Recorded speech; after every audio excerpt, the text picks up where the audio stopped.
Anu and Kumar അസോസിയേറ്റ്സിൻ്റെ പുതിയ വീഡിയോയിലേക്ക് എല്ലാവർക്കും സ്വാഗതം. ഇന്ന് നമ്മൾ ചർച്ച ചെയ്യാൻ പോകുന്നത് വീട് നിർമ്മിക്കുന്നതിന് മുന്നേ നമ്മൾ എന്തെല്ലാമാണ് ചെയ്യേണ്ടത് എന്നുള്ളതാണ്. അതായത് നമ്മുടെ ഒരു സ്വപ്ന പദ്ധതി തന്നെയാണ് വീട്. അപ്പോൾ അത് നിർമ്മിക്കുന്നതിന് മുന്നേ ചെയ്യേണ്ട കാര്യങ്ങളും അത് നിർമ്മാണത്തിന് നമ്മൾ എന്തെല്ലാം കാര്യങ്ങളാണ് ശ്രദ്ധിക്കേണ്ടതും എന്നുള്ളതാണ് നമ്മളിവിടെ ചർച്ച ചെയ്യുന്നത്. നമ്മൾ ആദ്യം ചെയ്യേണ്ടത് നല്ലൊരു ആർക്കിടെക്റ്റിനെയോ അല്ലെങ്കിൽ നല്ലൊരു എഞ്ചിനീയറെയോ വീട് നിർമ്മിക്കുവാൻ വേണ്ടി സമീപിക്കുക എന്നുള്ളതാണ് നമ്മൾ ആദ്യം ചെയ്യേണ്ടത്. എന്നിട്ട് നമ്മളുടെ റിക്വയർമെൻറ്റ്സും കാര്യങ്ങളും അവരോട് പറയുക. എന്നിട്ട് അതിനനുസരിച്ചുള്ള പ്ലാൻ ആദ്യം സെറ്റാക്കുക. അത് ചിലപ്പോൾ 1-2 റിവിഷൻ ചെയ്യേണ്ടി വരും നമ്മളുടെ ഇഷ്ടത്തിനനുസരിച്ചുള്ള പ്ലാൻ ചെയ്യാൻ വേണ്ടിയിട്ട്. അപ്പോൾ അതിന് അതിൻ്റെതായ സമയം അവർക്ക് നമ്മൾ കൊടുക്കേണ്ടി വരും. നമ്മൾ വീടിൻ്റെ പ്രൊജക്റ്റ് ഏൽപ്പിക്കുന്നതിന് മുന്നേ തന്നെ നമ്മൾ ആർക്കിടെക്റ്റ് ആയാലും എഞ്ചിനീയർ ആയാലും അവരുടെ പ്രൊജക്റ്റുകളെല്ലാം നമ്മൾ പോയി കാണണം. അവർ ചെയ്ത ഒരു 2-3 വർക്കെങ്കിലും നമ്മൾ കണ്ടിരിക്കേണ്ടത് നിർബന്ധമാണ്. എന്നിട്ട് നമ്മളുടെ ഇഷ്ടത്തിനനുസരിച്ചുള്ള പ്ലാൻ ശരിയാക്കിയതിന് ശേഷം അതിൻ്റെ ഒരു 3D വ്യൂ, എക്സ്റ്റീരിയർ വ്യൂ ആക്കുന്നത് നല്ലതാണ്.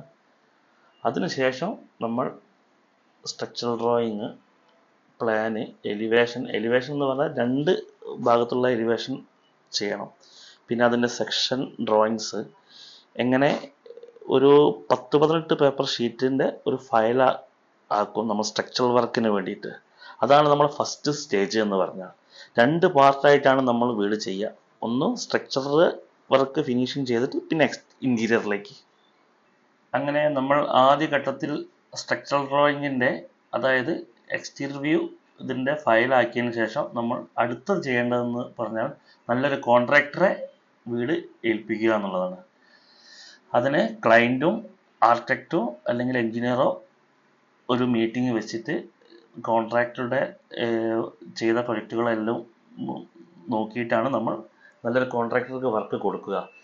ഈ വർക്ക് കൊടുക്കുന്നത് പാർട്ടിയുടെ കൂടെയുള്ള കോൺട്രാക്ടർ ആണെങ്കിലോ അല്ലെങ്കിൽ ആർക്കിടെക്റ്റിൻ്റെ ഭാഗത്തുള്ള കോൺട്രാക്ടർ ആണെങ്കിലും നമ്മൾ അവരായിട്ട് ഒരു മീറ്റിംഗ് വർക്ക് തുടങ്ങുന്നതിന് മുന്നേ നമ്മൾ ചെയ്യണം. എന്നിട്ട് നമ്മൾ എന്തൊക്കെയാണ് കൊട്ടേഷനിൽ ചെയ്യേണ്ടതെന്നുള്ളത് നമ്മൾ വ്യക്തമായിട്ട് അഗ്രിമെൻറ്റിൽ വെക്കണം.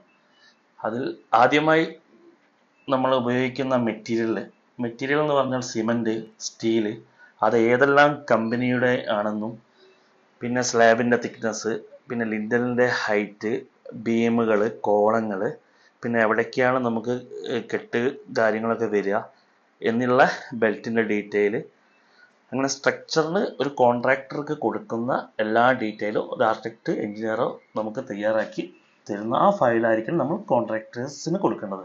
അതിൽ നമുക്ക് 2-3 കോൺട്രാക്ടേഴ്സ് നമുക്ക് സെലക്ട് ചെയ്യാം. എന്നിട്ട് നമ്മൾ ചെയ്യേണ്ടത് ആ ഒരു പ്രൊജക്റ്റ് സ്ട്രക്ചറിൽ വരെ നമ്മളൊരു കോൺട്രാക്ടർ കൊടുക്കുക. അത് മൊത്തമായിട്ട് ചെയ്യുന്ന രീതിയിൽ. അതിൽ സിമൻ്റ് ആണെങ്കിലും സ്റ്റീലാണെങ്കിലും അത് സ്പെസിഫിക്കേഷനിൽ ഓരോന്ന് അത് പ്രത്യേകം മെൻഷൻ ചെയ്യാൻ പറയണം. എന്നിട്ടാണ് നമ്മൾ എഗ്രിമെൻ്റ് സൈൻ ചെയ്യേണ്ടത്. അങ്ങനെയാണ് നമ്മുടെ ഫസ്റ്റ് ഘട്ടം തുടങ്ങുക. പണ്ടത്തെ പോലെയല്ല, വീട് എന്ന സങ്കല്പം തന്നെ ഇന്ന് കേരളീയ സമൂഹത്തിന് മാറിയിട്ടുണ്ട്. ഓരോരോ വീടും ഇന്ന് പ്രത്യേകം അതിൽ നമുക്ക് എന്തെങ്കിലും കണ്ടെത്താൻ കഴിയും.